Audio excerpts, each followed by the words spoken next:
هغه ته یو شعر دی چې لالمو د ژوند کیسه تمامه نه ده،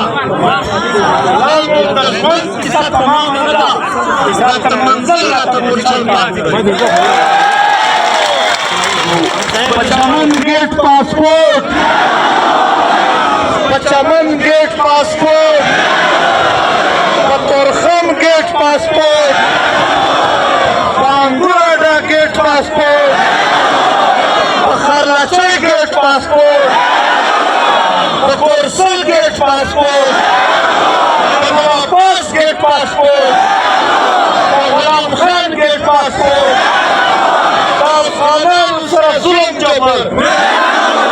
په افغانانو سره ظلم جبر او د دغې ظالم ریاست دهشتګردي